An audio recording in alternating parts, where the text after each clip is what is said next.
Bien. Déjà, merci à vous d'être là.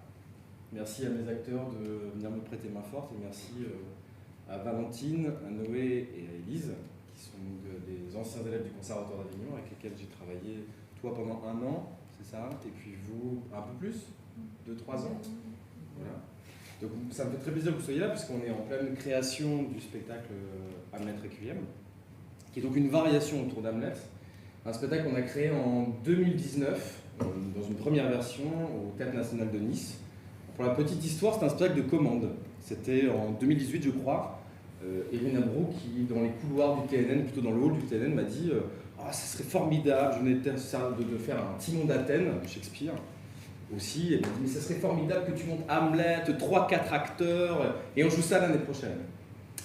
Et c'est assez intéressant il y a beaucoup de metteurs en scène, j'imagine, qui ont des idées, je veux travailler sur ça. Moi aussi, j'ai des idées, tout ça, mais la question de la commande, la question de dire, quelque part, ça déresponsabilise, ça désengage quelque chose, et dire, lançons-nous dans ce défi d'Hamlet. Non pas que je n'avais pas déjà pensé auparavant, mais Hamlet, c'est quand même la pièce. Ce joyau du théâtre élisabétain, cette pièce qui connaît un succès depuis des années, le fameux to be or not to be, qu'on attend au moins autant qu'on ignore ce qui signifie vraiment. Bref. C'est un bout du spectacle. C'est l'introduction du spectacle qu'on fait. C'est déjà pour dire, à la fois, on va voir Hamlet et en même temps, c'est pas tout à fait Hamlet. Donc la question était, comment monter Hamlet avec 3-4 personnages, 3-4 acteurs sur le plateau. Dans Timon d'Athènes, j'avais réglé cet enjeu de façon très simple.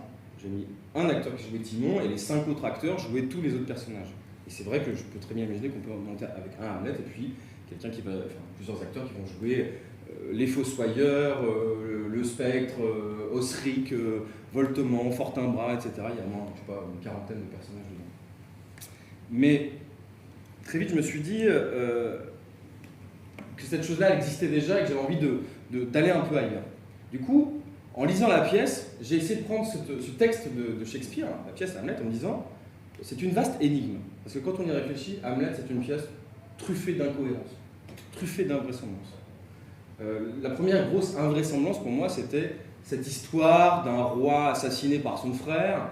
Le spectre apparaît, le spectre du père apparaît pour dire au fils « Venge-moi, venge-moi », « Revenge ». Revenge is full and most unnatural murder. Venge ce meurtre infâme et contre nature. Et qui ne le fait pas, et qui utilise le moyen du théâtre pour faire émerger la vérité. Je pense que Hamlet fait partie des 4 mythes modernes. Il y a Hamlet, Don Quichotte, Don Juan, il m'en manque un, Faust. Alors on peut se poser la question, que sont ces mythes modernes? On va dire qu'il y avait les mythes anciens, les mythes grecs, etc. Et puis que l'évolution du monde, de l'humanité, de la société fait qu'il y a des nouvelles figures qui commencent à émerger. Et peut-être que Hamlet, c'est la figure de l'hésitation. Souvent, il y a Yves Bonnefoy qui a écrit un bouquin qui s'appelle « L'hésitation d'Hamlet ». Est-ce que ça serait la première figure de personnage dans la dramaturgie qui se mettrait à réfléchir?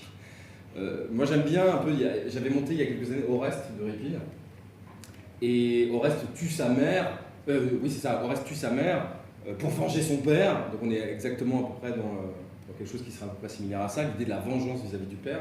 Mais si Shakespeare écrit une pièce où d'un coup un fils doit venger son père, j'allais dire ça faisait déjà 2000 ans que la chose avait déjà été faite. Là, on découvre un personnage qui n'obéit pas à l'injonction directement de son père, contrairement à un autre personnage, Laërte, qui lui, quand il apprend que son père est mort, il veut y aller cash. Là, on a un personnage qui dit « Oh là là, c'est compliqué ».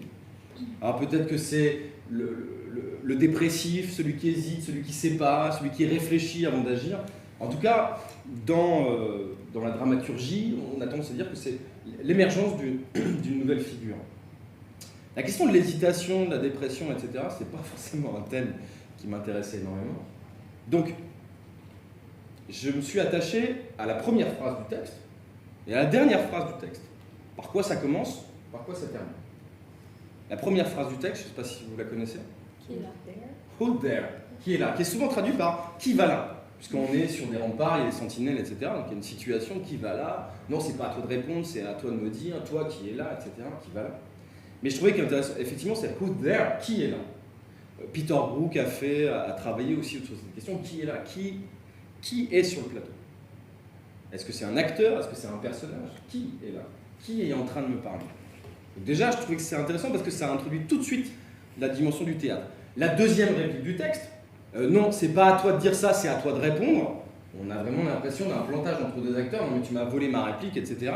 Donc déjà, la question de la théâtralité dans Hamlet, ça rend cette pièce très singulière. On n'est pas simplement sur l'histoire d'hésitation et de vengeance, il y a aussi le vocabulaire du théâtre qui est tout le temps sollicité, et évidemment à l'intérieur de la pièce, la question du spectacle qu'organise Hamlet pour piéger son oncle, pour que cette vérité émerge et que cet oncle soit transcendé par le spectacle, etc. La première question que je me suis posée, c'est mais c'est vraiment possible? Enfin, je veux dire, qui là se poserait la question de dire mon père a été tué et je vais faire un spectacle de théâtre pour faire émerger la vérité? C'est quand même un sacré truc. Alors souvent, en tant que metteur en scène, on le fait, mais quand on s'interroge sur la vraisemblance du moyen, je ne sais pas si nous, dans notre vie contemporaine, on se dirait, enfin je sais pas, on dirait à la police, la justice, on ferait venger soi-même, la loi du talion. Mais là, d'un coup, le mec a cette idée de faire émerger un spectacle, pour pouvoir créer une vérité, et j'allais dire pour que le monde se remette à tourner droit. Déjà, c'est chelou. Quand on y réfléchit juste comme ça, c'est déjà assez compliqué. Et ça, j'ai passé beaucoup de temps à essayer de comprendre cette chose-là. Pourquoi cet appel au théâtre? Et puis il y a une dernière chose aussi, il y a plein de choses dans la pièce. J'ai l'impression que c'est une pièce qui est une mise en abîme permanente. Puisque quand Hamlet fait son fameux « être ou ne pas être, telle est la question », il est regardé. Il y a des gens qui sont planqués dans un coin, qui voient sans être vus, comme le sont les spectateurs. Pareil, quand Hamlet va dans la chambre de sa mère, Gertrude, pour lui parler, etc., il y a Polonius qui est caché derrière un rideau, on a l'impression qu'il y a tout le temps des gens qui ne sont pas vus mais qui regardent et qui sont témoins de quelque chose. Donc quand on commence à réfléchir à ça, à la théâtralité dans la pièce Hamlet, c'est vraiment intéressant de se dire, bah, c'est vraiment une pièce d'acteur en fait, pour acteur, avec des faux semblants, des simulations, etc., des ruses, et que le thème de la vengeance, il existe effectivement, mais c'est peut-être pas le thème central. En tout cas, c'est pas l'axe dans lequel on a travaillé avec les 4 comédiens. Et à la toute fin de la pièce, on a un personnage qu'on n'a jamais vu, dont on a entendu parler au début, mais qui arrive à la fin, qui s'appelle Fortinbras, qui est, je ne sais plus, le neveu de Norvège, du roi de Norvège, enfin voilà, qui arrive, et genre le mec a 2 répliques, et la première réplique c'est « Where is this sight ?» Hamlet est mort, et le gars arrive en disant « Où est le spectacle ?» Et là, on a un gars qui s'appelle Horatio, qui est le meilleur ami d'Hamlet, et qui dit si vous êtes venu assister à des événements contre nature, etc., vous êtes à la bonne place. Et je crois que Fortinbras se dit bah, on est tout oui, raconte-nous l'histoire. Et la pièce se termine, j'allais dire presque sur une ouverture qui est racontons l'histoire d'Hamlet. Et je crois la toute dernière phrase c'est Let 4 captains bear Hamlet like a soldier to the stage, que 4 capitaines portent Hamlet comme un combattant, comme un soldat on stage, sur la scène. Bien sûr, dans la situation d'Hamlet, on entend que le héros est mort, on va le prendre, on va faire une cérémonie, on va le porter, etc.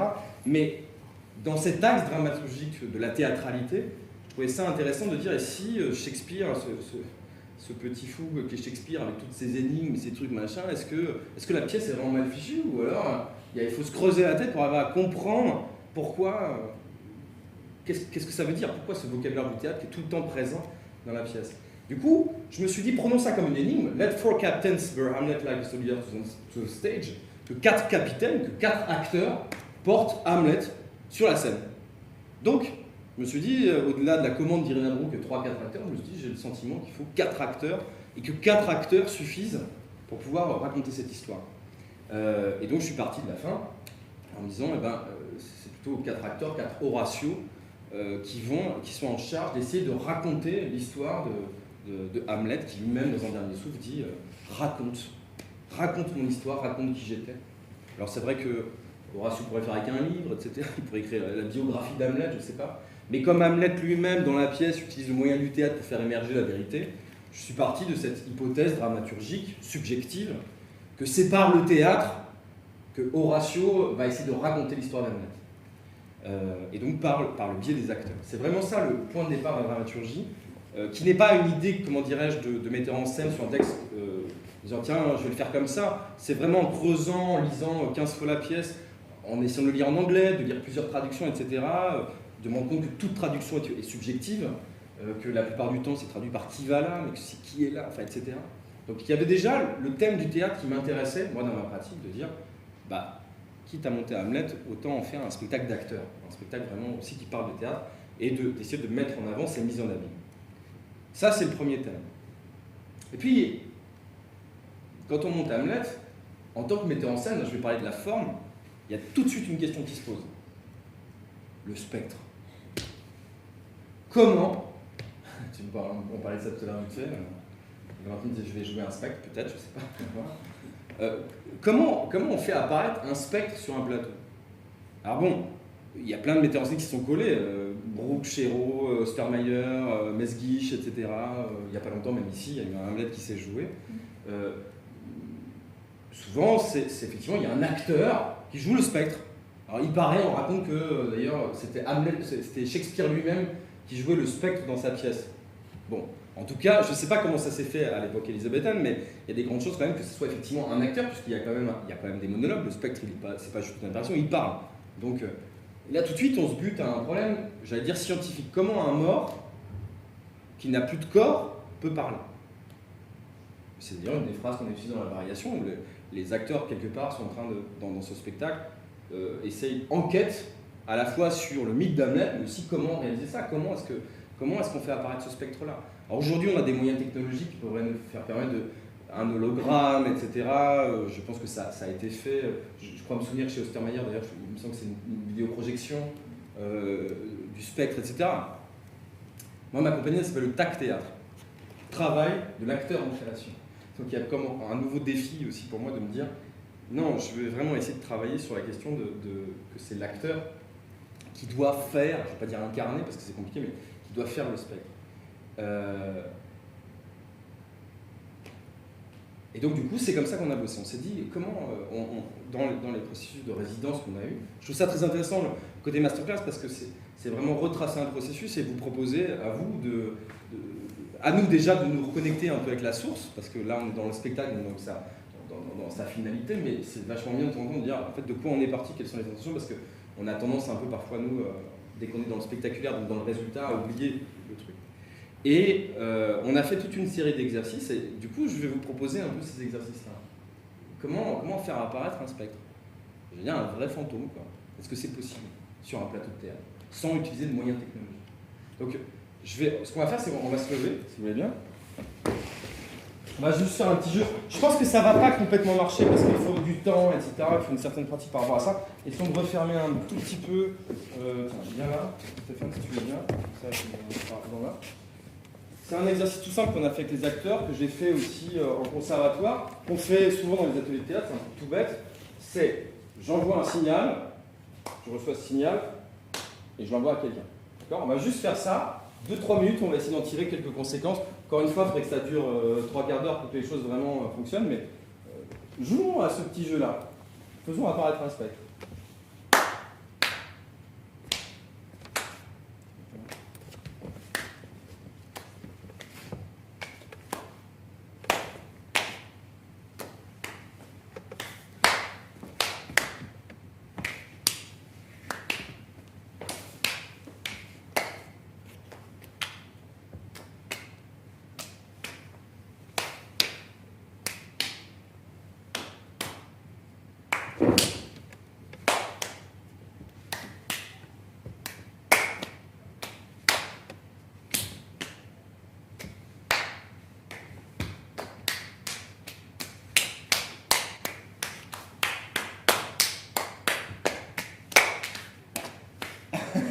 Ok, merci. Alors bien sûr, encore une fois, cet exercice-là, on peut le faire durer longtemps. Moi, je trouve que cet exercice-là, qui souvent sert d'échauffement, c'est la base du théâtre, ce qu'on est en train de faire. J'envoie quelque chose à quelqu'un, ça peut être une réplique, une intention, ce qu'on veut. Je reçois cette intention à l'intérieur de moi, dans mon cœur, dans ma tête, dans mon corps, et je renvoie. On peut imaginer un dialogue comme ça, etc. Ça, je trouve que c'est vraiment quelque chose de se rendre compte qu'on est des récepteurs et des émetteurs en permanence d'informations et qu'on communique avec les partenaires sur le plateau ou avec des spectateurs. Ça, c'est un truc qui m'intéresse. Ce qui m'intéresse aussi dans cet exercice-là, c'est le fait que, encore une fois, si on le fait durer, on pourrait dire, est-ce que ce qui se passe est juste? Drôle de question. Est-ce que c'est juste? Est-ce que vous jouez vrai? Est-ce que vous jouez juste? Qu'est-ce que vous en pensez? Ça dépend ça se sent, enfin on le sent intuitivement si on reçoit vraiment la chose ou si on l'envoie vraiment. Ouais.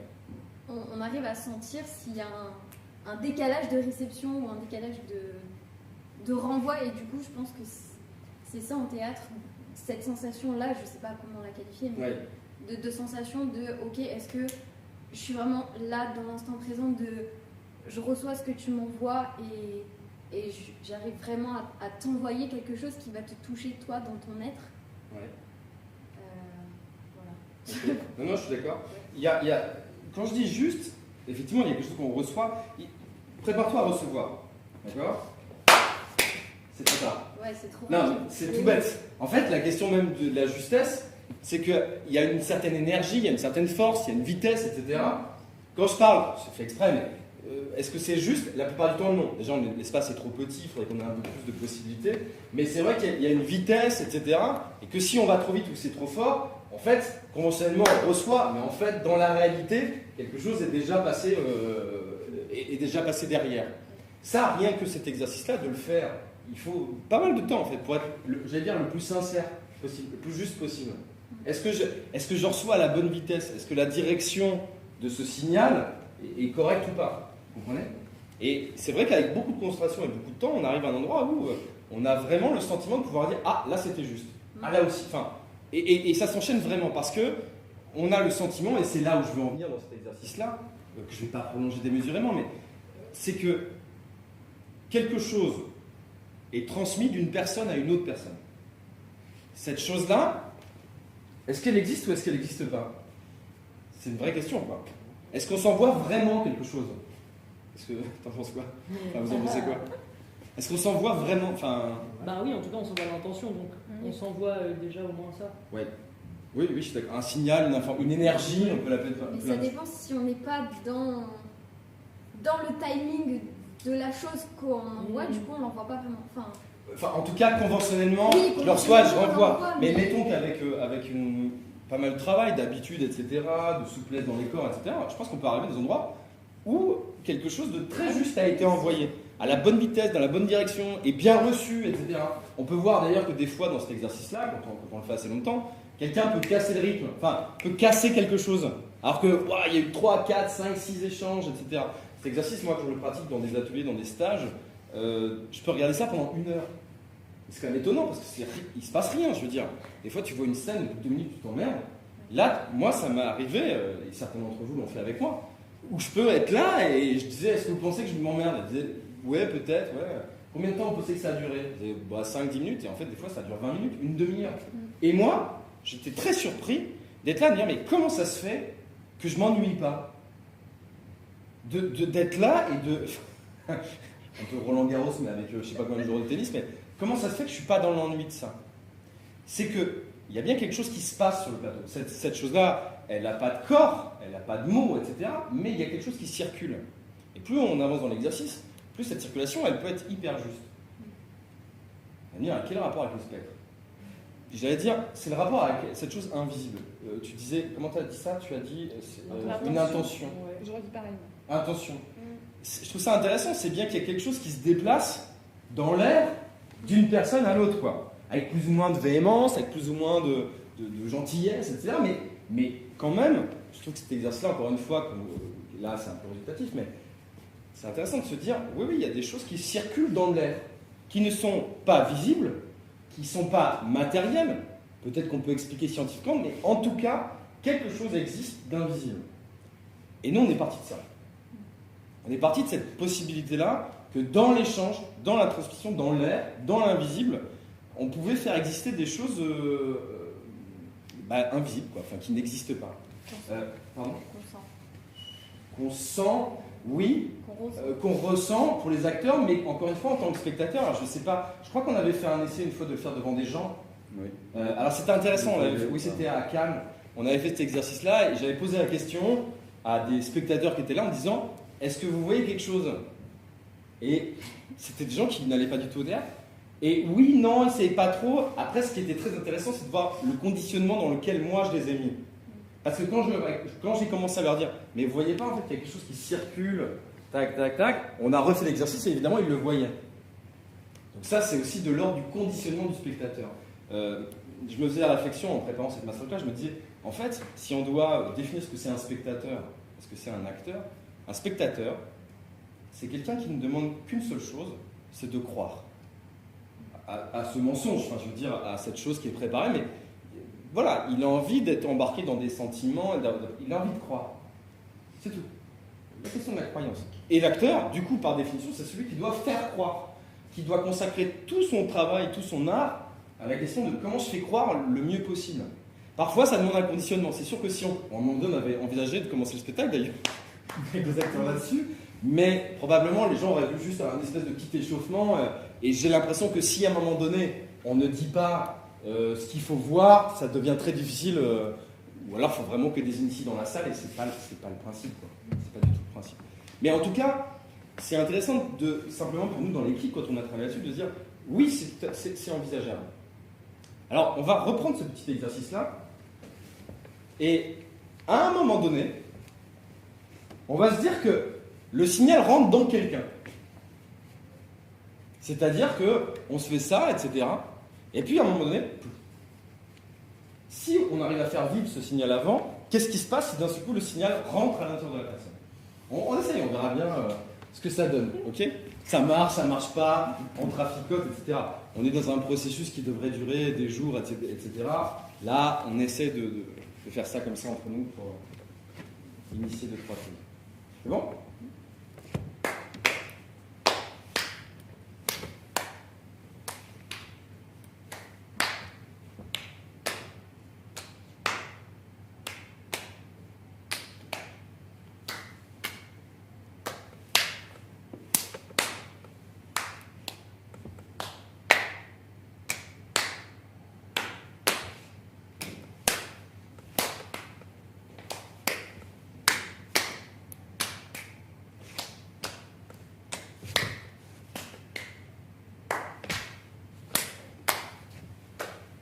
Personne ne veut le faire rentrer.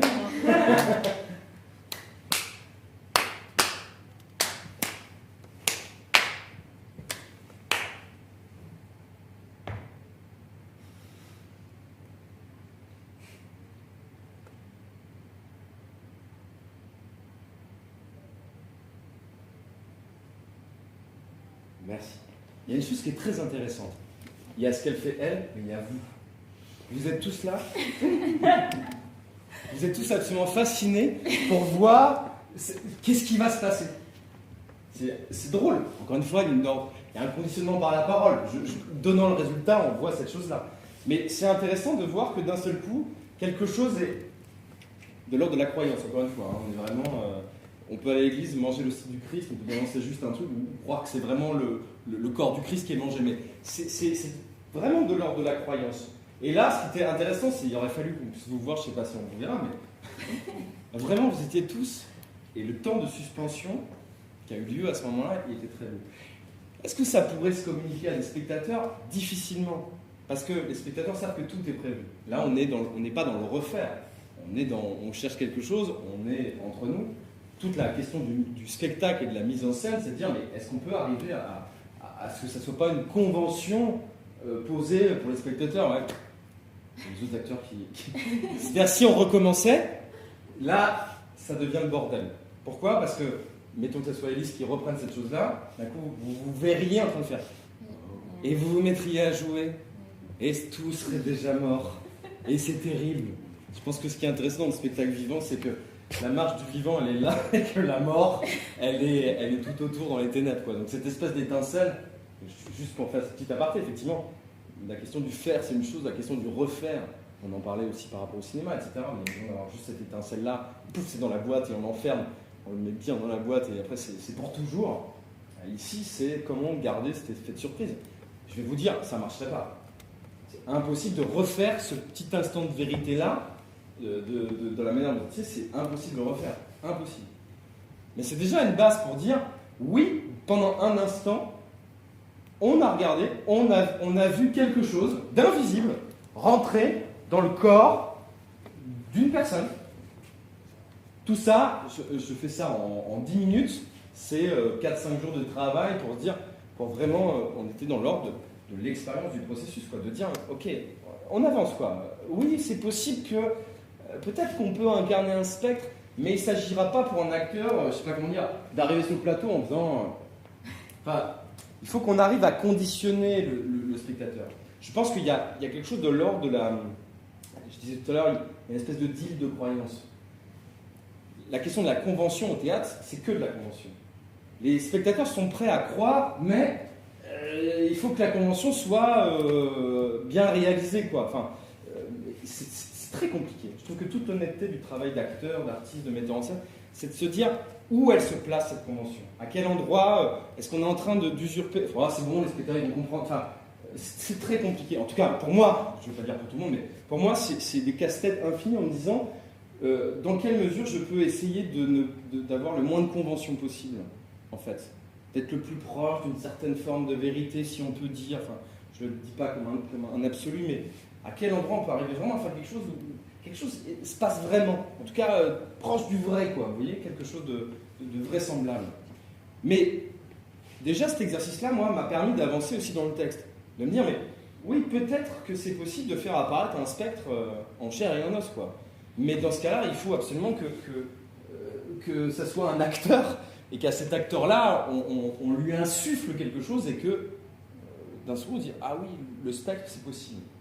Et que du coup, ça vienne de avant, enfin de ce truc, par exemple, qu'on a envoyé, et là, ça a marché parce que ça avait circulé avant, et que...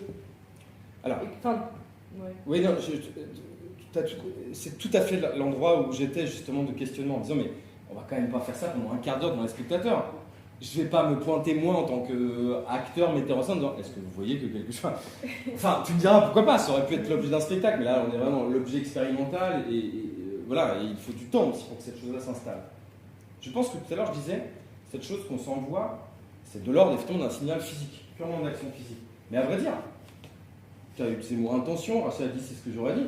J'ai l'impression, moi, que dans la mesure où on a 4 acteurs, où là, on est 8 sur un plateau, on communique et que des choses circulent entre nous. Et que ces choses-là, moi-même, quand je vous parle, des choses rentrent en vous, ça fait écho, ça fait résonance, et que par le jeu du dialogue et par le fait de pouvoir se parler les uns les autres, c'est possible, et de parler au spectateur, comme une sorte j'allais dire, de 5e acteur, c'est possible qu'une connivence se mette en qu'une transmission du sens permette qu'ensemble on puisse croire à quelque chose par le jeu du langage. On s'envoie un mot, je reçois un mot, qu'est-ce qu'il me fait, je le renvoie, etc. On n'a pas vraiment le temps d'expérimenter ça, puis c'est vraiment assez compliqué, ça devient assez tordu à faire, mais oui, on peut arriver à mettre en place quelque chose d'un peu métaphysique. En tout cas, il faut que cette croyance elle soit partagée par les acteurs. Le spectateur, je l'ai dit, je pense qu'il a envie de croire. S'il voit des acteurs qui tentent vraiment, qui sont en travail, qui essaient de faire cette chose-là, a priori, je pense que des choses peuvent se passer à l'intérieur de ça. Et pourtant, ça ne suffit pas.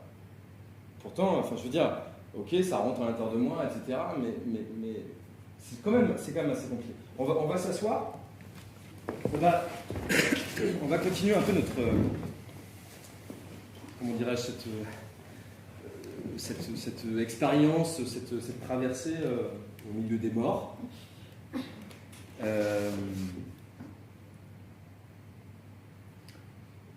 Vous allez mourir. Je vais vous demander de mourir sur scène. Alors je ne sais pas, moi quand j'étais enfant, je ne sais pas vous, mais quand même, des fois, je ne sais pas...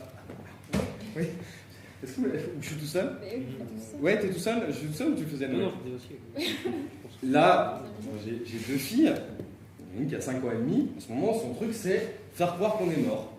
Donc elle se met, avec sa petite sœur qui est pour le coup vachement plus petite qu'elle, c'est bizarre, qu'elle soit dedans, mais la petite, elle est encore un peu petite pour ça, mais elle veut essayer de trouver, pas tant la façon de mourir que d'expérimenter ça. Ça me faisait dire d'ailleurs que c'est peut-être pour ça qu'on fait du théâtre. Peut-être parce qu'on aurait ce rêve inconscient et très très ancien de dire voilà, je peux mourir sur scène, je peux mourir tout simplement, je peux expérimenter ça. Qui veut essayer? Je préfère que ce soit vous trois. Vous pouvez choisir votre mort. Moi, personnellement, j'ai eu un signal à l'intérieur de moi. Donc... Tu veux essayer de moi Ah non. Non. Donc, Noé allez. Alors, ce qui est marrant dans la pièce Hamlet, c'est que c'est quand même une des pièces, pas les plus sanglantes, mais enfin où il y a le plus de morts à la fin. Hein. Je veux dire, je sais pas combien il y a de morts, je les ai pas comptés, mais Rosencrantz, Guildenstern, Hamlet, Laërte, Ophélie, Polonius, Gertrude, Claudius, ils sont déjà au moins 8 des personnages principaux à mourir, quoi. Ce qui est intéressant d'ailleurs, c'est que le seul qui reste vivant, c'est quand même Horatio qui est l'acteur. Je trouve dans le rapport mort au théâtre, enfin, l'idée que les acteurs puissent avoir un rapport avec la mort et tout ça, moi ça me parle. Je donnerai un petit peu des clés de ça après dans comment nous on a construit le spectacle. Est-ce que tu veux être empoisonné? Est-ce que tu veux être embroché? Est-ce que tu veux... On va plutôt... bien sûr on va pas faire une mort violente. Enfin c'est un... Bon, on va pas faire ça. L'idée c'est se rendre compte qu'on est en train de mourir. Qu'est-ce que tu veux? Oui, empoisonné. Empoisonné. Oui, tu vas l'empoisonner. Tu vas lui mettre ce qu'il faut. Avec Tu poison. prends la... Oui. Voilà.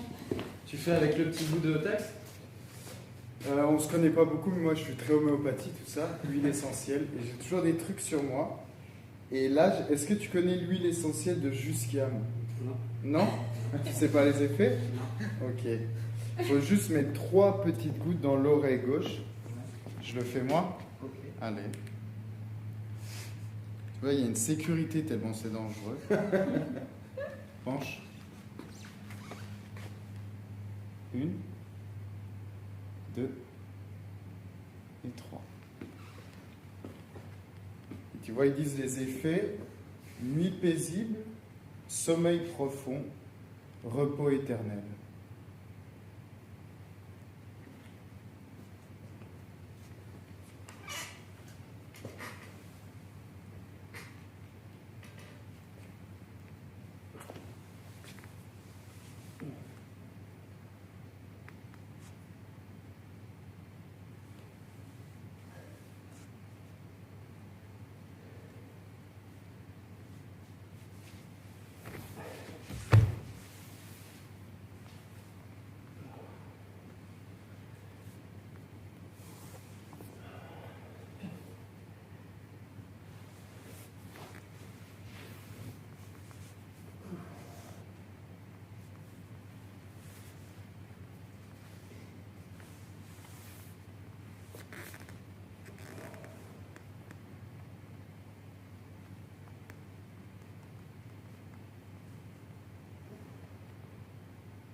Bouge pas, non. Reste mort.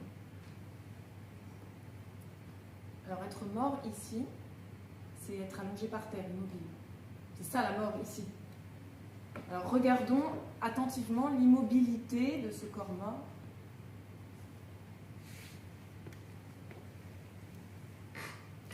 Il est intéressant de constater que ce que nous regardons en réalité, ce sont les mouvements de respiration de la poitrine ou du ventre. L'acteur tente péniblement de maîtriser. Là, techniquement, c'est là. Ah, comment il va faire? Et même s'il parvient à rester parfaitement immobile, la seule question qui traverse notre tête, bien loin du sentiment de la mort, c'est la capacité d'apnée de l'acteur.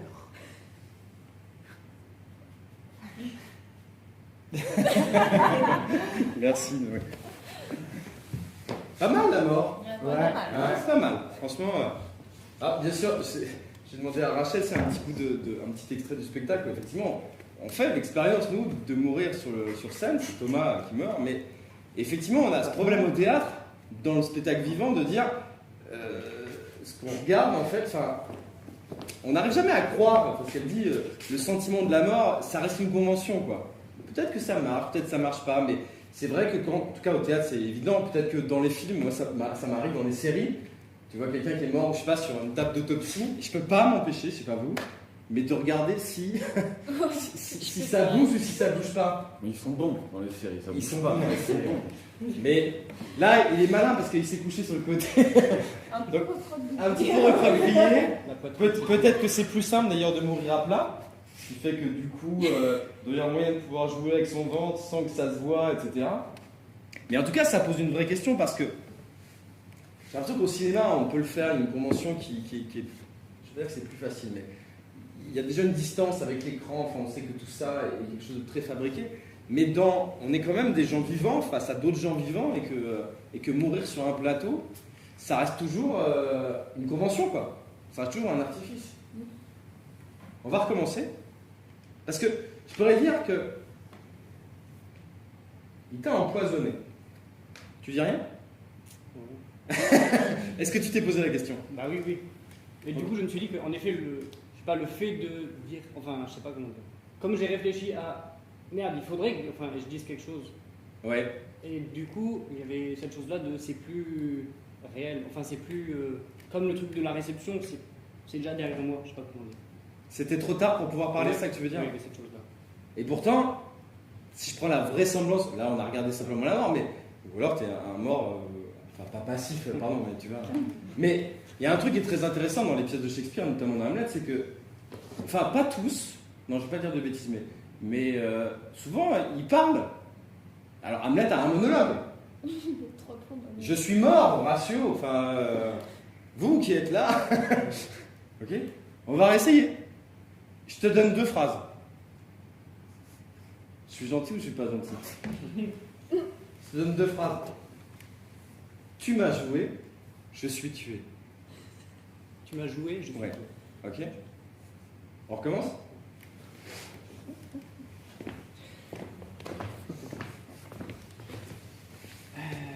Mets-toi, voilà. Mets-toi peut-être là-bas. C'est aussi pour l'histoire de l'image.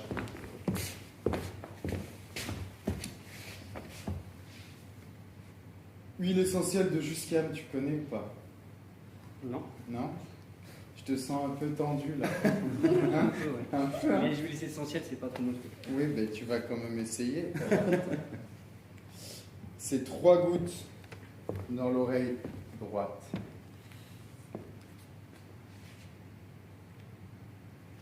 Ah, c'est moi qui mets.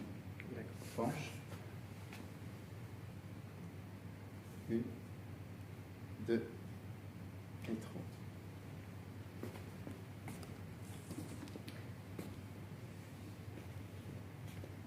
Nuit paisible, sommeil profond, repos éternel.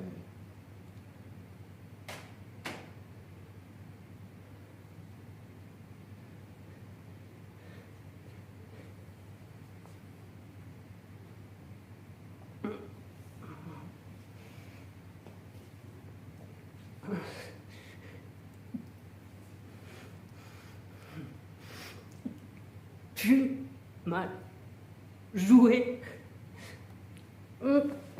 et je suis tué.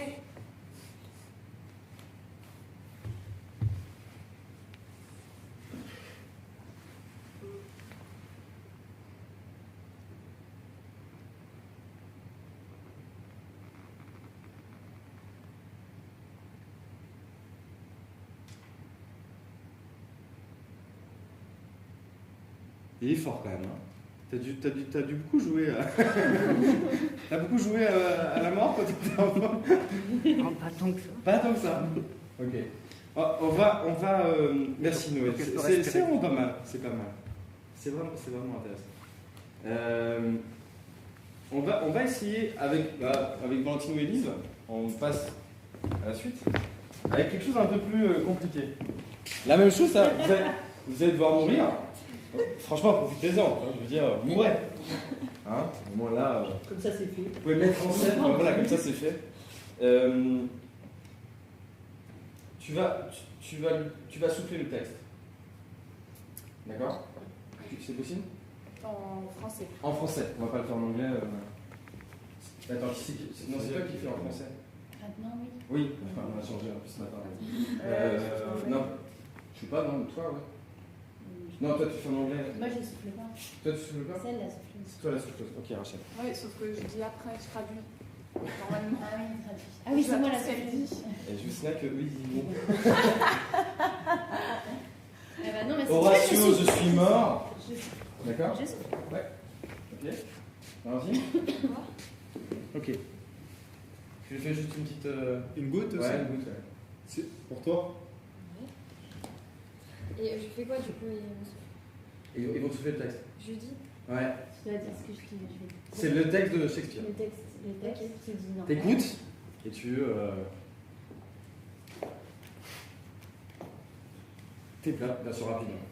Ah oui, bon, bah. Mais c'est bon, je suis là. Non, juste peu. Détends-toi.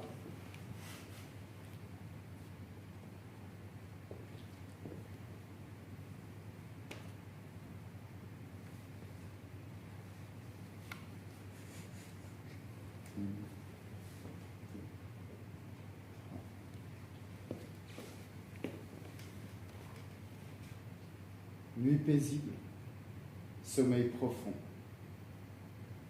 et repos éternel.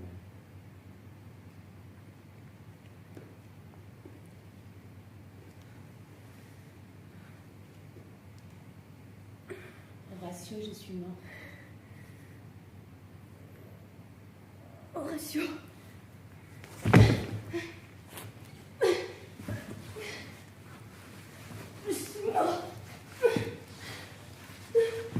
Vous qui semblez pâle.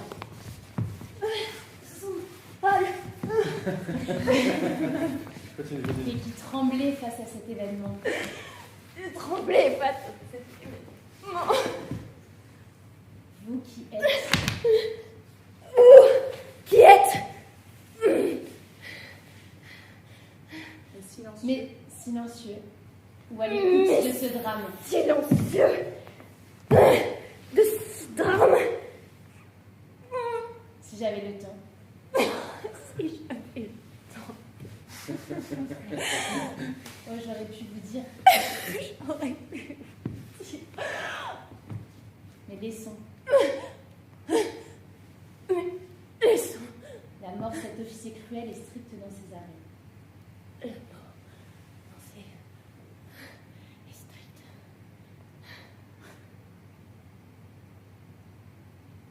Ça y est, t'es morte? Merci. Imaginez que le monologue est... On est qu'au début du monologue. Ouais, putain. Alors, il y a de sorte, il y a tout un jeu pour l'acteur, pour l'actrice, d'arriver à dire ah, ok, donc j'ai 4 minutes. Ouais. J'ai 4 minutes pour mourir, il faut que j'arrive à trouver dans quelle énergie. Là, non, en ce moment, c'est une chose que j'ai modifiée dans l'hôpital, on est en train de travailler actuellement là-dessus, avec Cyrielle et avec Rachel, sur cette énergie, parce qu'on peut y aller fort, puis tu dis merde, si tu pars trop fort, Ouais. tu peux pas aller au bout du monologue, etc. Enfin, il y a tout un endroit pour que ça reste vraisemblable, puisque avoir un si long monologue alors qu'on va mourir, etc. Est-ce qu'il faut faire quelque chose? Est-ce qu'il faut simplement se contenter de dire ça? C'est quand même assez compliqué à envisager, quoi. En tout cas, pour revenir un peu à Hamlet Requiem, on explore ces différentes possibilités de mourir. Thomas meurt exactement, c'est la séquence justement qu'on a vu tout à l'heure. Stephen lui met du poison dans l'oreille. Tu m'as joué, je suis tué. Il meurt, puis il ressuscite, il revient, etc. Enfin, Rachel revient en lui disant mais en fait, bah ouais, mais là sur un plateau de théâtre, apparaître immobile, en fait, la mort c'est que ça, parce qu'on regarde l'apnée de l'acteur, etc. Ensuite, on bifurque justement sur un monologue d'Hamlet mourant. Comment on joue ce testament, ce dernier témoignage en fait d'un mort, etc. Comment? Je me rappelle, il y a d'autres morts aussi. Qu'est-ce qu'on fait comme d'autres morts? Si, il y a aussi Les deux, là. de quoi? Les deux après Ah non, Ophélie. On meurt tous Oui, les deux. quand on pleure Elle sur est lui, Sauve-lui, sa là. Oui, on pleure sur son cadavre. oui, vous pleurez sur son. Oui, c'est vrai. Il y a Ophélie qui meurt. Ouais, ouais, c'est vrai. Il y a ça aussi. Je vais chercher le. Ah, pardon, excusez-moi. On a cette image-là. À un moment donné, Cyrielle qui joue Ophélie, elle dit Ophélie est morte. Et j'allais dire, on détache le personnage ou la figure de l'actrice qui, elle, dit ben voilà, mon personnage il est mort, quoi. Le côté, cet aspect un peu, j'allais dire, métaphorique au théâtre est toujours celui qui est le plus payant en soi. Hier, on essayait des choses. Je disais peut-être que quand elle est en train de mourir, quand Hamlet est en train de mourir, peut-être qu'il porte justement cette chose-là, et puis que juste la mort, c'est... Mais vous voyez, pour moi, c'est trop court. On se dirait, ça va pas, c'est pas la bonne feuille. Si on pouvait vraiment avoir cette chose-là, et est-ce que et là tu te dis, ah, c'est beau. Il y a quelques années, j'avais aidé, j'avais participé à un spectacle, Les Caprices de Marianne, et c'est pareil, on avait mis en scène la mort comme ça, avec un verre à pied qui tombait. Et ensuite, du coup, l'autre acteur se recueillait il y avait du vin dedans, etc. Et cette métaphore poétique, souvent, elle est beaucoup plus parlante que la quête de vraisemblance de la mort au théâtre, quoi. Enfin, il y a vraiment quelque chose de l'ordre de la poésie. Il n'y a pas d'autre choix. Enfin, pas d'autre choix. C'est compliqué. On peut essayer de le faire, mais je me souviens d'un spectacle où un metteur en scène avait essayé justement de mettre en scène la mort et tout ça, et puis les acteurs disparaissaient derrière la table et se relevaient, il avait le visage plein de sang. Et au lieu que ça rentre dans la tragédie, les spectateurs riaient en fait, parce que la seule chose qu'on imagine nous, c'est un peu comme l'apnée, on imaginait la petite bassine de sang et l'acteur qui fait ça.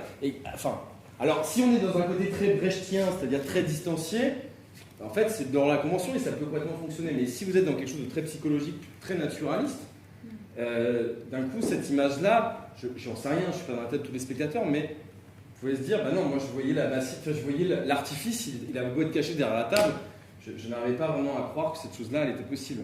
Donc on est obligé, en tant que metteur en scène, en tant qu'acteur, d'aller, et tant mieux d'ailleurs, d'aller dans la poésie, dans la métaphore. Qu'est-ce qui représente le mieux dans cette situation-là, la mort, quoi, pour éviter justement ces difficultés, enfin ce truc-là où, ok, t'es mort, mais du coup derrière, ben, tu vois bien qu'apparaître en super apnée ou avoir une espèce de truc, et encore bien même, on te mettrait un système qui te permettrait de pouvoir respirer, qu'il y ait une petite paille dans le plateau qui te permettrait de respirer, n'empêche que pour les spectateurs, cette mort, elle est toujours de l'ordre de la convention, quoi. Vous allez me dire, est-ce qu'il faut forcément chercher la vérité sur le plateau ? J'en sais rien. Je ne dis pas qu'on peut arriver. Je dis juste que c'est un champ d'expérimentation, un territoire de réflexion pour les acteurs, notamment par le fait qu'il y a quelque chose qui ne peut pas vraiment se faire là, comme ça. Ce qui m'intéressait aussi on n'en a pas discuté avant avec les filles, mais là j'en viens un peu aussi au thème d'Hamlet Requiem. La question du spectre, etc., la question de Hamlet mort, le fait qu'il demande à ce qu'on lui raconte son histoire, pourquoi pas par le théâtre, ou même l'exercice qu'on a fait avant, où quelque chose est rentré en toi. Peut-être qu'il s'agit de ça, il s'agit d'imaginer que les morts sont des esprits, très immatériel, l'esprit d'Hamlet, l'esprit de Shakespeare, l'esprit d'un père, on parle beaucoup de ça, et qu'à un moment donné, cet esprit rentre dans la personne. Dans Hamlet Requiem, on a beaucoup travaillé sur cette idée que Hamlet est une pièce qui a été écrite par William Shakespeare.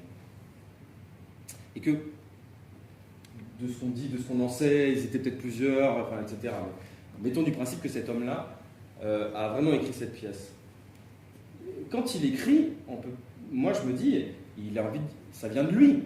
Enfin, je veux dire, quand il donne des monologues à Hamlet, il y a une part de lui qui s'exprime à travers, dans les mots, quoi.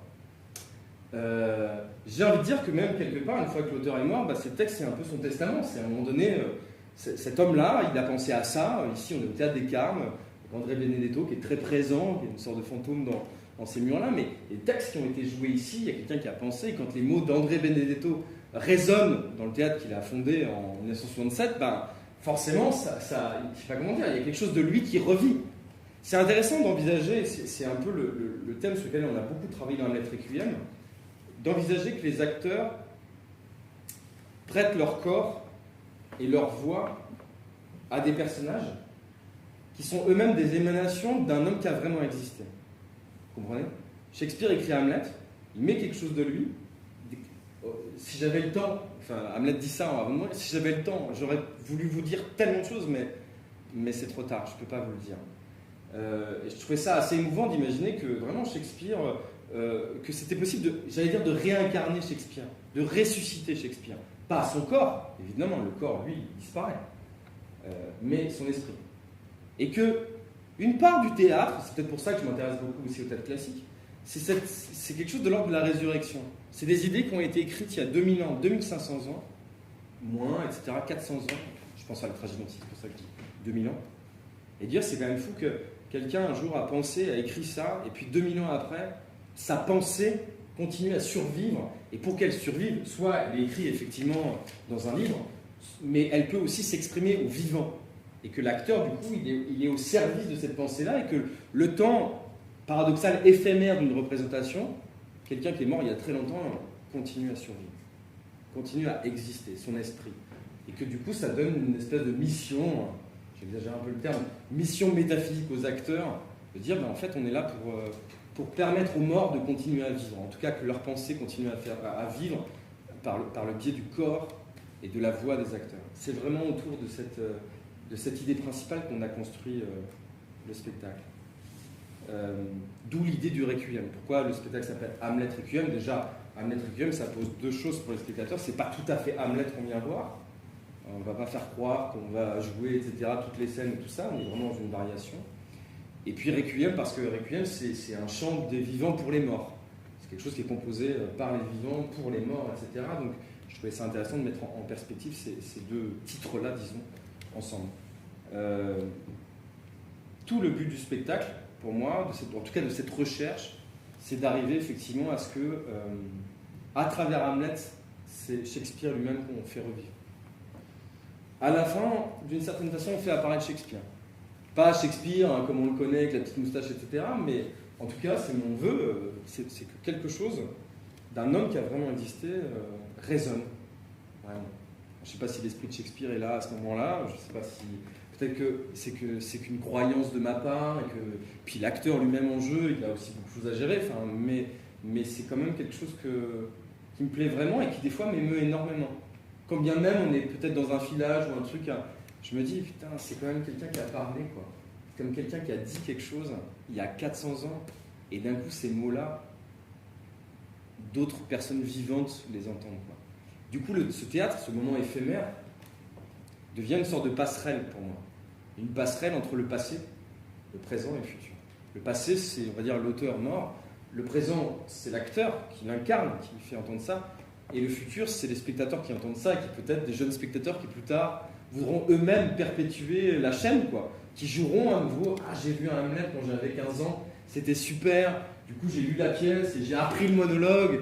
Et puis là, super, je passe une audition, je passe un concours, je vais jouer cette scène-là. Et puis en fait, quelque part, je sais pas, peut-être que moi ça me rassure de dire que la mort est matérielle, bien sûr, mais que quelque chose de l'ordre de l'esprit peut continuer à survivre dans le temps.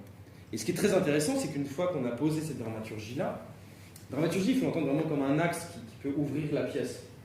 Et il y a plusieurs axes, évidemment, dans cette pièce vraiment protéiforme.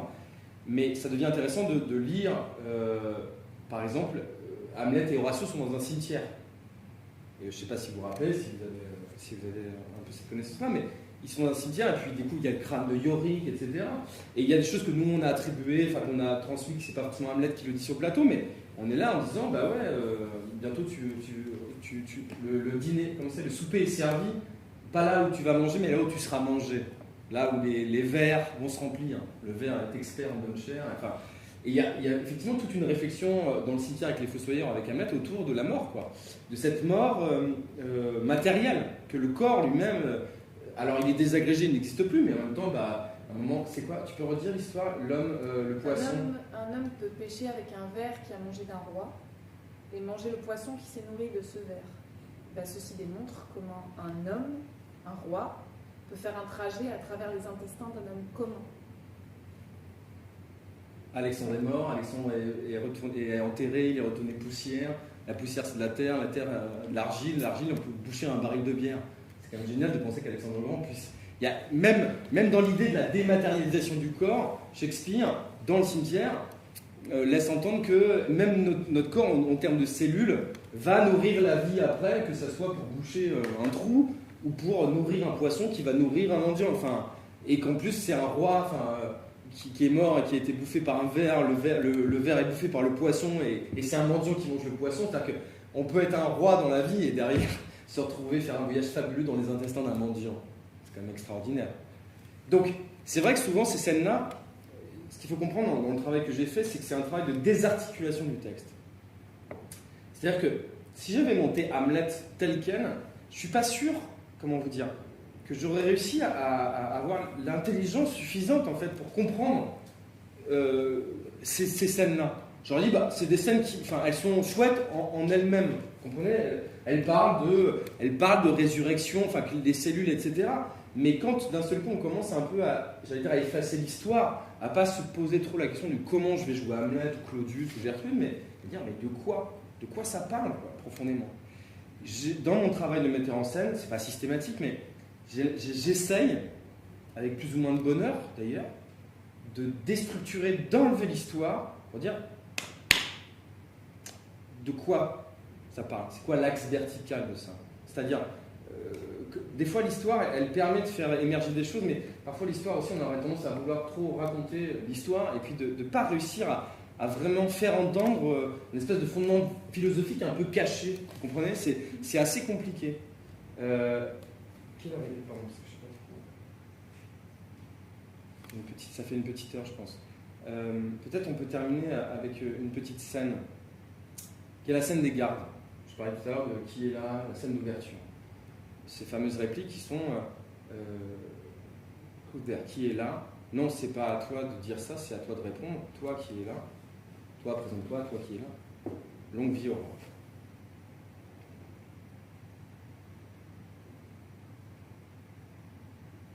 Il y a deux manières d'entendre cette scène. Soit on est sur les remparts du château d'Elseneur et on entend des gardes effrayés par l'idée qu'un spectre puisse arriver et donc je suis là, etc. Puis d'un coup il y a quelqu'un qui arrive et qui, toi qui es là, non, c'est pas à toi de dire ça, c'est à toi de répondre, toi, présente-toi, longue vie au roi. Et on est vraiment dans les sentinelles. Mais si on est sur un autre axe, c'est aussi. Je sens que je vais me paumer. Aidez-moi. L'axe du personnage qui rentre Oui. dans la peau de. Oui, tout à l'heure je posais ce truc-là en disant qui est là, est-ce que c'est. Comment expliquer ça ? C'est Aidez-moi. une part de moi-même, tu sais, cette Oui. idée d'incarner En moi, fait, il y a le Stéphane, personnage. Jérôme, Bernardo, Marcellus. Personnage soi-même. Du coup, quand on dit à Horatio qui est là, il fait c'est toi Horatio. Il dit une part de moi-même, mais je suis pas totalement Horatio. Ouais, je suis pas totalement Il y a raciste. le- C'est ça qui est vachement compliqué avec Shakespeare et sur lequel, je sais pas si je me casse les dents ou pas, mais en tout cas, là je parle vraiment de territoire. Je suis vraiment impossible, je vous ai parlé de choses qu'on est en train de chercher encore, alors que ce spectacle est presque terminé, j'allais dire, mais on est encore en train de fignoler, d'essayer de comprendre cette chose-là. Cette première scène d'ouverture, soit on joue des gardes, soit on joue des acteurs. Vous comprenez ? Alors, ce qu'on va faire, c'est que je vais vous mettre en jeu là tous les deux, d'accord ? On va le faire. Comment on va se mettre ? On va imaginer. Ils sont pas là, d'accord ? Ok. Élise, tu vas venir ici, d'accord ? Tu es la sentinelle. C'est bien ça, t'as vu ? Tu parles un créneau. Voilà. Est-ce que vous voyez ? Là, il y a des créneaux. Ça, c'est la capacité de l'acteur aussi de pouvoir créer en temps réel. Tu vois ? On est là, on va se dire que tu fais une petite. Tu vois ? Tu es en train de regarder cette chose-là. Ok ? Toi, tu vas arriver. Tu es la sentinelle qui est censée prendre la garde, qui est censée, comment dire, prendre la relève. Merci, je commence à me perdre un peu. Excusez-moi.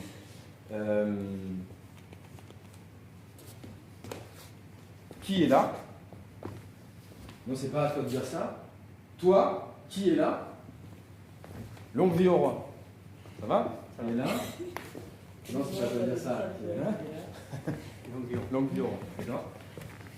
Donc, tu es sur les remparts. Ok ? C'est la nuit. Il est minuit, pile. L'heure du spectre. D'accord ? Ok ? Et toi, t'arrives. Ok ? Donc elle ne te voit pas, etc. Tu peux même. Voilà. Tu peux faire une entrée. Formidable.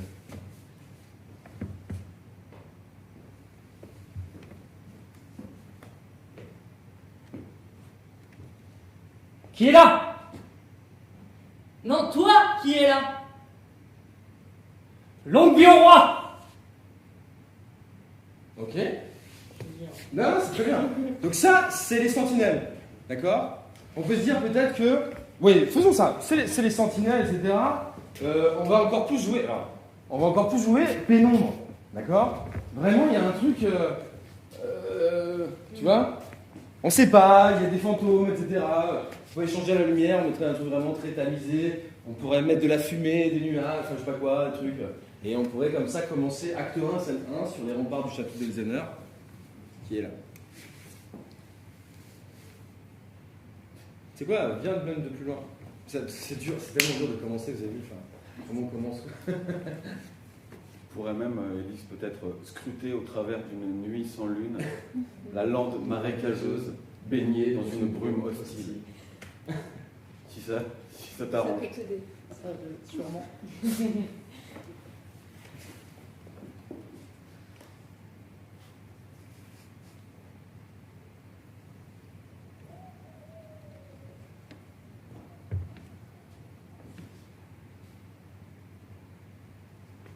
Qui est là? Non, c'est pas à toi de dire ça. Qui est là? Longue vie au roi. C'est pas mal. C'est bien ce qu'elle a fait. L'ambivalence était là. Et ben nous, on n'arrive pas à le faire, Élise. Enfin, on n'arrive pas à le faire. Hein? Non, je sais pas ce que vous en pensez. À la fois. Non, mais c'est intéressant parce que c'est ce que je cherche. Je cherche à ce qu'à la fois il y ait une situation horizontale, quoi, des sentinelles, etc. Et qu'en même temps, il y a une actrice qui dit « Oh, c'est pas à toi de répondre, c'était ma réplique !» Mais sans que la situation des gardes puisse disparaître. Et c'est assez... Comment t'as fait ça? Tu viens? Est-ce que vous pouvez le refaire? Parce que la question du faire au théâtre est une chose, et refaites-le.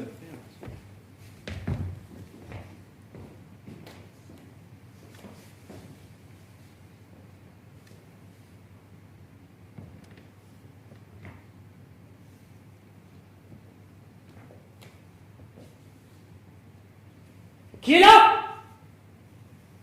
Non, c'est pas à toi de dire ça. Qui est là? Longue vie au roi. Plus difficile. Là, t'étais sur l'autre truc, Ouais. l'acteur. Et cette chose-là, je vous assure que elle n'arrête pas de. Enfin, on a commencé à bosser en 2019, et ben on continue à chercher comment arriver à faire entendre la sentinelle et en même temps l'acteur qui dit c'est pas à toi de répondre. Enfin, c'est pas ta réplique, quoi. Et là, j'ai vu dans ton. Tu vois, que t'étais plus porté par l'histoire de. Ouais, mais parce que c'est un truc qui échappe. Enfin, c'est parce que j'avais pas. On avait parlé de cette ambivalence, mais je l'ai pas joué au début. Mais Enfin, j'ai pas joué la circonstance de quoi que ce soit, j'ai l'impression. Et du coup, ça, c'est allé. Enfin, genre. Vous avez lu ça, mais je l'ai pas fait. Ah, ça c'est intéressant. Tu veux dire, la première fois, t'as pas cherché à jouer l'ambivalence? Non. Tu jouais que la sentinelle? Ouais. Intéressant. Nous, c'est là où des fois on a du mal, vraiment. Parce que, comment vous dire, c'est super, la dramaturgie, c'est hyper intelligent, c'est brillant. Et des fois, c'est pas jouant du tout. Ça, c'est une expression, un jouant, il faut que ce soit jouant. Enfin, c'est une expression que Thomas m'a dit, mais ouais, ok, d'accord, mais ok, apparaître un cerveau sur pattes qui vient être dans la démonstration de l'intelligence du métronome qui a fait, hé les gars, il n'y a pas que des sentinelles dans l'histoire, il y a aussi. Enfin, et nous, on est souvent. Enfin, je pense que Cyrielle travaille avec moi depuis plusieurs années, tout ça. Et effectivement, il y a des moments où ça bloque, quoi. C'est-à-dire que l'intelligence, entre guillemets, de la dramaturgie, elle n'est pas jouante. Et ça devient des spectacles froids, un télo, et ça se joue avec beaucoup d'intelligence et machin, alors qu'en fait, c'est bête, quoi. On peut essayer encore une dernière fois, s'il te plaît? Est-ce qu'il n'y avait pas un mélange? Non, mais je me demande pour la première fois. Ouais. Si elle a vraiment essayé de faire la sentinelle, mais comme c'était nouveau, qui fait qu'elle se rappelle du texte, il y avait que la comédienne a apparu, qui est en train de chercher comment elle fait, et du coup, tu as à la fois le personnage qu'elle est en train de jouer, la comédienne, qui ressort. Peut-être. Parce que si tu dis. Non, mais oui, non, Non, mais. mais comme tu as dit, tu n'avais pas pensé. Moi, je me dis que tu avais pensé, et du coup. Mais si tu n'y as pas pensé, peut-être c'est. Mais c'est vrai que c'est assez juste que si elle jouait vraiment que la sentinelle, c'était presque faux, je pense. Si c'était juste dans l'idée de la sentinelle, le qui est là qu'elle a sorti. Parce qu'il sortait justement de cet aspect que sentinelle. Ah, Mais bah en oui, même tu vois, Oui, mais en même temps, il y avait ce truc. Enfin, je vous disais, discussion était psychologique. Mais alors, attends, moi je suis une sentinelle, il y a quelqu'un qui me dit qui est là. Enfin, j'avais l'impression d'être une sentinelle bête premier degré. Alors oui, justement, je voulais parler de ça tout à l'heure parce que j'ai l'impression qu'il y a juste une étape qu'on a ratée dans l'explication de pourquoi on travaille cette scène Ouais. et pourquoi ça a été un événement clé en fait dans cette espèce de chose où on cherche qui est l'acteur, qui est... Enfin, parce qu'en fait, à la base, je pense qu'on a ouvert le livre et qu'on s'est dit tiens, on va jouer cette scène comme c'est écrit. Et quand on lit comment c'est écrit, c'est ça qui est venu, si je me rappelle bien, on s'est dit il y a un problème. C'est pas à la sentinelle qui garde, Non, c'est pas celui qui celui arrive. qui vient de dire qui est là, Ouais. c'est à la sentinelle de dire qui va là. Et donc la réflexion de qui est là, l'acteur ou le personnage, il me semble, vient aussi de ça, qui est presque écrit noir sur blanc en fait. Quand on le joue, quand on essaie vraiment d'être dans la situation, il y a un problème, c'est pas vraisemblable. Et Oui, bien c'est sûr. ce qu'elle vient de dire. Oui, C'est bien bizarre, sûr. la sentinelle, effectivement, ou alors elle est débile, enfin, ou elle sert à rien, je sais pas comment dire, mais il y a un truc bizarre. C'est pas normal, c'est pas celui qui arrive de dire qui va là. Vous savez, ce qui est très intéressant, parce qu'on est en train de vivre, c'est le nombre de fois en répétition on trouve un truc génial, et après c'est des semaines et des semaines, on dit, mais comment on a fait, comment cette chose-là elle est apparue et comment être en capacité de le refaire. Et si encore une fois, ça marche pas, peu importe, je trouve l'expérience en soi elle est intéressante.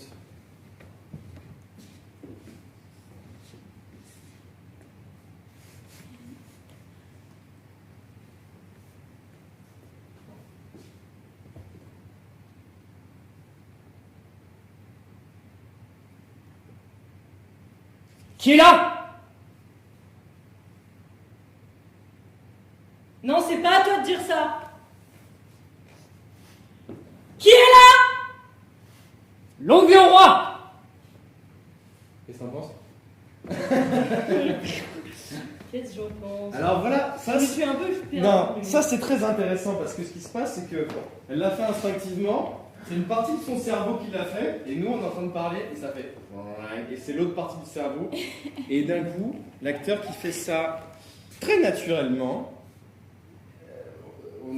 ça me rappelle notre rapport au conservatoire parce que le nombre de fois où j'ai pu la bloquer, cette comédienne-là, vous imaginez même pas. C'est-à-dire que le fait de commencer à lui dire c'est intéressant parce que tu as fait ci, cela, et en fait, paraît-il, je ne sais pas si c'est tout à fait vrai, mais il paraît que c'est un problème de neurologie en fait, cette histoire-là. C'est qu'on a deux hémisphères, il y en a un qui est créatif et l'autre qui est mécanique.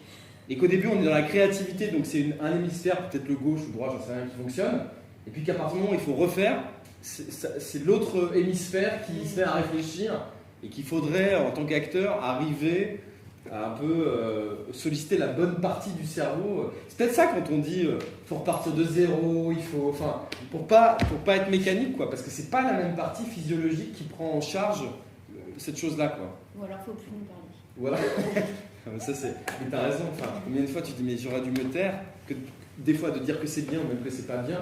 Et derrière du coup j'ai l'impression que au moment où le metteur en scène dit ça, l'acteur fait ça c'est dans la boîte et ça passe à l'autre hémisphère et après ça devient très difficile. Ça veut pas dire qu'on peut pas y arriver etc. Enfin je veux dire. Mais je pense que dans cet instant-là c'est dire ok cette scène-là il faut qu'on arrête, tu vois, et que tu cogites et que surtout pas tu te mettes à cogiter, que tu ne deviennes pas un cerveau sur pattes à essayer de faire passer ces deux choses-là. Mais on a vraiment en toute sincérité. J'arrive pas avec des clés, etc. On est dans un processus réel de travail. Mais à la fois, il s'agit de savoir-faire. On en parlait aussi pour le cinéma, etc. Et puis après, refaire pour que ça ne soit pas une gymnastique infernale. C'est vrai que dans les spectacles, parfois, que je mets en scène, il peut y avoir une gymnastique comme ça des acteurs. Putain, ça marchait et ça se perd, etc. Et puis en même temps, si tu stabilises trop, il y a quelque chose de vivant qui se perd un peu. Enfin, il faut arriver à trouver cette juste mesure entre liberté et précision. Et rigueur, ça c'est quelque chose qui est vraiment extrêmement compliqué. Merci beaucoup de vous être prêté à ce petit jeu-là, enfin d'être rentré dans un processus dans la cuisine du spectacle sur lequel on est en train de travailler. J'espère que les gens ont compris quelque chose, que vous avez trouvé un truc intéressant là-dedans. En tout cas, nous, on pas, je me suis bien éclaté. Voilà, merci beaucoup. Merci. Merci.